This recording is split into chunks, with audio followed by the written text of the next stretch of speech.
Nani karibialo, catching honey paridio, little sing sound not fun, low.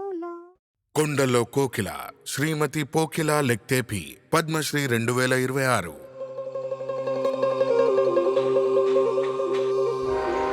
Karbi Anglong అస్సాంలోని ఒక అందమైన గ్రామం. కార్బీస్కు పోకిల లెక్తేపీలకు నిలయం. సంచార నాటక కళాకారుల దంపతులకు జన్మించిన యువతి పోకిల కార్బీ సంగీతాన్ని వారసత్వంగా పొందడమే కాకుండా అందులో మమేకమైపోయింది. చిన్నప్పటి నుండే ఆమె అసాధారణ ప్రతిభను ప్రదర్శించేది. ఈ సంగీత రూపం పట్ల అమితమైన ఆసక్తితో తన వారసత్వం ప్రమాదంలో ఉందని గ్రహించింది. కార్బీ సంగీతం పెద్దల శ్వాసలు మాత్రమే జీవిస్తూ రికార్డు చేయబడకుండా కనుమరుగవుతోంది. ఆ రోజుల్లో కార్బీ పాటలు ఉండేవి, కానీ ప్రజలకు అవకాశం లభించేది కాదు. అడ్డంకులు క్లిష్టమైనవి. పేదరికం ఒక నిరంతర నీడలా వెంటాడేది. పైగా సాంప్రదాయం స్త్రీలను బహిరంగ వేదికపైకి రాకుండా నిషేధించేది.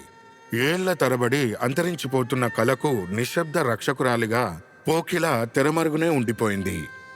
కానీ ఆమె గొంతును అణిచివేయలేము.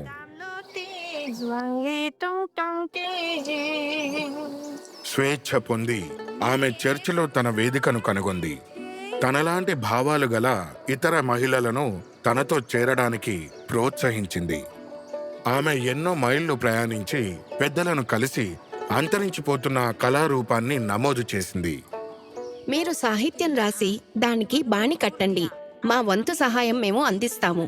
మా సాంగ్రీ మ్యూజిక్ సొసైటీ ద్వారా ఈ పాటలకు మేము జీవం పోయగలము. స్థానిక ఆల్ ఇండియా రేడియో ప్రసారాల నుండి ఆమె ధైర్యంగా తన తొలి క్యాసెట్ కాందోన్ విడుదల చేసింది. ఆమె కార్బీ కళను తిరిగి జాతీయ వస్త్రంలోకి నేయడం ప్రారంభించింది. జుబీన్ గర్గ్తో కలిసి పనిచేయడం ద్వారా కీలక మలుపు వచ్చింది.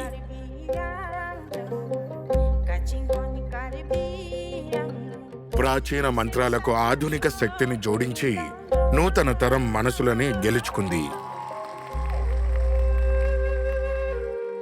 50 ఏళ్ళు, 300 పాటలు. ఆమె కార్బీ సంగీతాన్ని కొండల నుండి ప్రజల హృదయాల్లోకి తీసుకువచ్చారు. నేటికి పోకిల కార్బీ సంగీతానికి మాతృమూర్తిగా నిలిచి ఉంది. రచన, దర్శకత్వం, ప్రదర్శన ఆమె గతాన్ని పరిరక్షిస్తూనే కార్బీ ఆంగ్లాంగ్ మహిళలు తమ సొంత భవిష్యత్తును గానం చేసేలా సాధికారత పొందేలా చూసింది. మన కార్బీ ఆంగ్లాంగ్ మరింతగా సుసంపన్నం అవుతుందని ఆశిస్తున్నాను. కార్బీ ఆంగ్లాంగ్ మహిళలు కూడా ఏ రంగంలోనైనా రాణించాలి. ఇదే నా కల.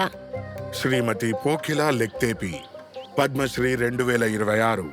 శతకోటి వందనాలు.